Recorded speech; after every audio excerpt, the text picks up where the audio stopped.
अगदीच 15 ते 20 मिनिटात बनून तयार होणारं आंबट, गोड, तिखट चवीचं लिंबाचं चटपटीत लोणचं कसं बनवायचं ते आज आपण पाहणार आहोत. हे लोणचं आपण साखर न वापरता गुळाचा वापर करून बनवलेलं आहे.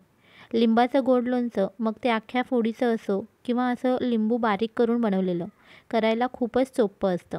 फक्त पाक कुठपर्यंत शिजवायचा हे कळलं पाहिजेत. नमस्कार. आजच्या आणखी एका नवीन व्हिडिओमध्ये तुम्हा सर्वांचं खूप खूप मनापासून स्वागत.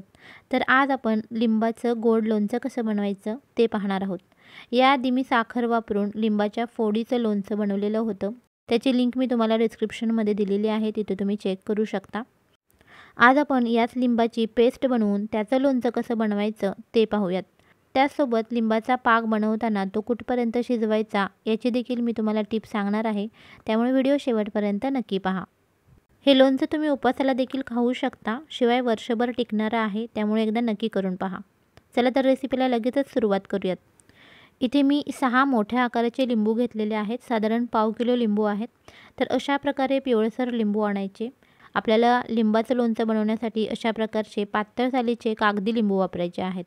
शिवाय हे लिंबू घट्टसर हवेत. डागाळलेले किंवा मऊ पडलेले लिंबू या लोणच्यासाठी अजिबात वापरायचे नाहीत. तर इथे मी हे लिंबू स्वच्छ असे धुवून घेतले. लिंबू स्वच्छ धुवून घेतले की ते एखाद्या सुती कापडाने व्यवस्थित पुसून घ्यायचे. यामध्ये कुठेच पाण्याचा अंश राहता कामा नये, नाहीतर मग लिंबाचं लोणचं खराब होऊ शकतं. किंवा तुम्ही बाजारातून लिंबू आणताना जर ते मऊ असतील किंवा डागाळलेले असतील तरी देखील हे लिंबाचं लोणचं खराब होऊ शकतं. तर इथे मी हे सर्व लिंबू सुती कापडाने व्यवस्थित असे पुसून घेतले.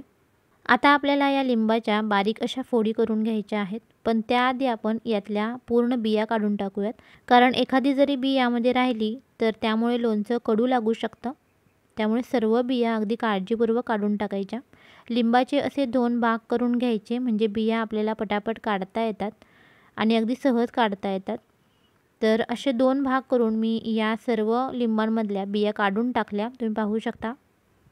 लिंबामध्ये अगदी खोलपर्यंत बिया असतात, त्यामुळे एखाद दुसरी जरी बी राहिलेली असेल तरी ती असे बारीक तुकडे करताना आपल्याला दिसू शकते. त्यामुळे मग असे बारीक तुकडे देखील करून घ्यायचे आहेत, म्हणजे मग एखादी जरी बी राहिलेली असेल तरी देखील आपल्याला ती काढून टाकता येते. तर असे मी याचे बारीक बारीक असे तुकडे करून घेतले. तर आता हे सर्व तुकडे मी मिक्सरमध्ये फिरवून घेणार आहे. तर तुम्हाला हवं तर अगदी फाईन पेस्ट बनवू शकता किंवा मग थोडीशी जाडसर देखील ठेवू शकता. इथे मी थोडीशी जाडसरच याची पेस्ट बनवून घेणार आहे. लिंबाच्या रसामध्येच याची छान अशी पेस्ट बनवून तयार होते. यामध्ये वरून अजिबात पाणी घालायचं नाही. तर इथे तुम्ही पाहू शकता लिंबाची पेस्ट बनवून तयार झालेली आहे. थोडीशी जाडसर अशी ही पेस्ट मी बनवलेली आहे. यामुळे लिंबाच्या लोणच्याला टेक्स्चर खूप छान येतं, खूप छान दिसतं लोणचं.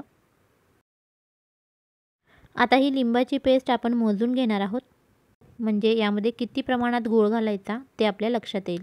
तर इथे 1.5 वाटी ही लिंबाची पेस्ट बनवून तयार झालेली आहे. 1.5 वाटी लिंबाच्या पेस्टसाठी डबल गूळ घ्यायचा, म्हणजेच 3 वाट्या आपल्याला गूळ लागेल. तर इथे मी त्याच वाटीने 3 वाटी गूळ यामध्ये घातला. आता हे दोन्ही जिन्नस आपल्याला व्यवस्थित असे मिक्स करून घ्यायचे आहेत. लिंबाची पेस्ट आणि गूळ अशा प्रकारे मिक्स करून घेतला. आता ही कढई आपण गॅसवरती ठेवूयात आणि गॅस मोठा ठेवून हे मिश्रण आधी व्यवस्थित असं शिजवून घेऊयात. तर सुरुवातीला इथे मी गॅस मोठा ठेवलेला होता. मोठ्या गॅसवरती याला उकळी येईपर्यंत आपल्याला हे शिजवून घ्यायचं आहे. तर काही वेळानंतर तुम्ही पाहू शकता मिश्रणाला छान उकळी आलेली आहे. आता गॅस मी मध्यम केलेला आहे. आता यामध्ये आपण मीठ घालूयात. तर इथे मी पांढरं मीठ घातलं 1 छोटा चमचा. त्याचसोबत सैंधव मीठ देखील 1 छोटा चमचा घातलेला आहे. सैंधव मिठामुळे या लोणच्याला खूप छान चव येते. लाल तिखट इथे मी त्याच चमच्याने 1 छोटा चमचा घातलेला आहे. तुम्हाला जर तिखट जास्त हवं असेल तर थोडंसं जास्त वापरू शकता, किंवा तुम्हाला अजिबातच तिखट नको असेल तर तिखट नाही घातलं तरीही चालेल. तिखट मीठ यामध्ये व्यवस्थित मिक्स करून घ्यायचं.